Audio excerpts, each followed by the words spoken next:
want to talk about what is Feng Shui. It literally means, like, the literal translation is wind and water.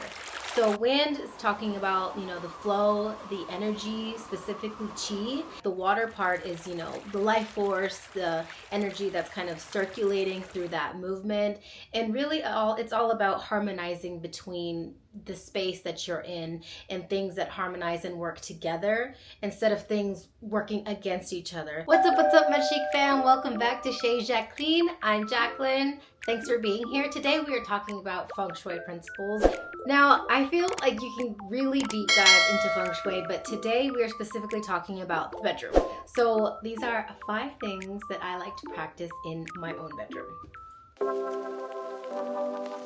First one definitely has to be the bed. I am all about focusing on the bed, which is going to be the command position. What is the command position? The command position of your bed is when you walk into a room, what is the most advantageous point to where you're going to be able to see who's coming? All of the active energy is not coming at you. The thing that I always think about the command position is what animals do. Animals have this instinctive intuition about where they would like to be in whatever room that they're in. Where do they feel the most safe? Where do they feel the most secure? Where do they feel the most like prepared for like attacks or the most protected? You personally might feel different, and then maybe it's just because you're like accustomed to things that you didn't otherwise know. And then I just feel like there's always better ways to do things. You definitely don't want to be in front of the door because that's where all of that active energy is coming right. It's coming right for you. You definitely don't want to be in the coffin position when you're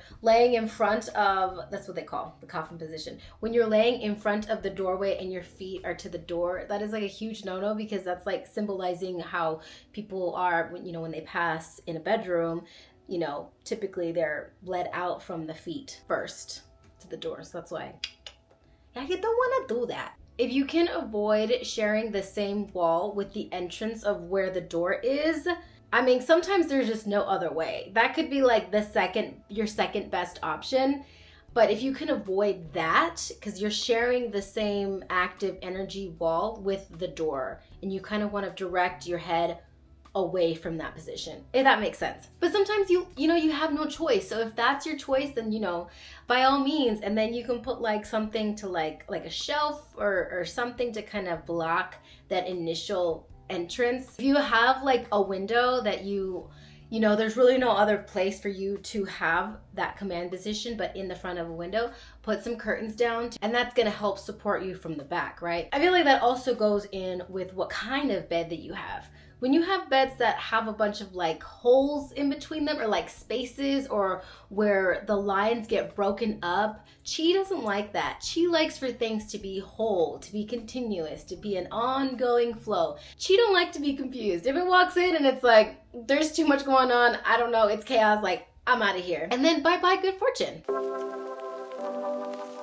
Okay, so another one that I really try to practice. So I try to avoid pointy objects in my bedroom because they symbolize like arrows pointing to your head. What? Like, no. In terms of Feng Shui, everything is about symbolism. So when you have sharp corners facing your head, like a nightstand, that's symbolizing an arrow pointing to your head, right? So my nightstands are actually curved on those ends, and then my bed, I have like a little shelter bed, so it has like these 2 little sides on them, so I feel like I have like double protection. I did do that on purpose. That also goes with ceiling fans. It's like pew pew pew pew pew pew every time that ceiling fan turns. Now mind you, I live in Texas, so this one is like really hard for me to do, but I'm like doing it. But also ceiling fans are like high-key ugly, so I'm like, let's switch it out for something like even more beautiful, like the interior design side of me. I'm just like, ugh, that's so aesthetically ugly. So what I do is I have like a separate fan to kind of create that circulation so that I can have good sleep. Pleasing to look at either, but hey, what are you gonna do, you know? By all means, do what you love. If you love like arrows in your bedrooms, by all means go to town. This is something that I actively don't participate in. Don't like to participate in is like the crazy colors, specifically in the bedroom. Red or like orange. I feel like kids' rooms might be something different. But in terms of restful sleep, because that is the whole goal, to have as much yin energy as you can, right? And maybe some other things. You know, but ultimately it's supposed to be a place of rest, rejuvenation. I already don't get good sleep because I love to be in my phone, which is also a huge no-no. How am I going to clear my mind when my environment is telling me has so much active energy, has so much of that yang energy? I want to be able to quiet the noise, you know? Creams, whites, obviously. You can even go moody in something like cozy, like engulfing you like a blanket, like a big cozy hug. That works too, you know? Mirrors. This one is kind of controversial, but like, hear me out. I specifically don't have any mirrors in my bedroom because I just haven't gotten around to it, but also the croisé. So mirrors in Feng Shui, when they're facing your bed, when they reflect your bed at any like point in the reflection, and if you're a couple, it symbolizes that your partner could be sleeping with someone else. There's too many people in your relationship and you don't want that. You don't want that to be reflecting back in the mirror. You want it just to be you and your partner only. Don't get me wrong, mirrors are fun. So if you want a mirror, put it on the sides of where your nightstands are, because then it's reflecting the rest of what's in your room. It's reflecting the chair, it's reflecting the lamp over there, it's reflecting that art piece so it looks like you have double. So if you want the mirrors, just place them aside from you, not reflecting you or you and your partner. I feel like this is like a no-brainer, but I'm gonna say it for the whole class because I feel like me, myself, are guilty of this too. Respecting the place of rest. One, I get that sometimes you gotta do what you gotta do, right?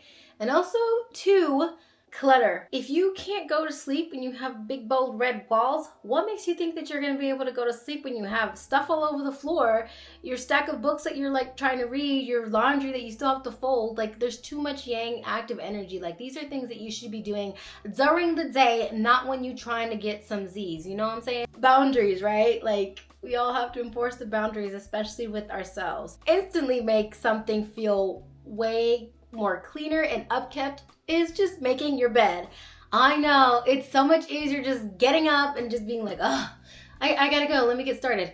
But when you take 30 seconds or a minute or even 2 minutes to make your bed, it is the first thing that you get done at the top of your day. Check, accomplished, yay you, like you did that. Nobody else did that, you did that.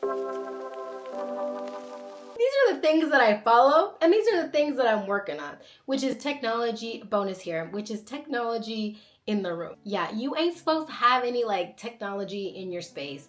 I don't know what I'm supposed to do without my phone. It's my alarm clock, it's my calendar. It's the electrical magnetic field around your head that disturbs sleep.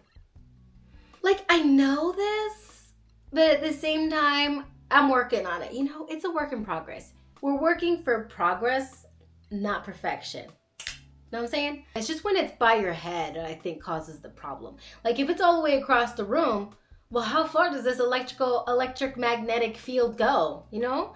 That's also something I should look up. I wonder what it is. Okay guys, that is gonna be my time for today. I hope you learned something. Even just getting started in Feng Shui, let me know which ones you guys are gonna try, which ones that you guys have been doing, and I will check you guys in the next one.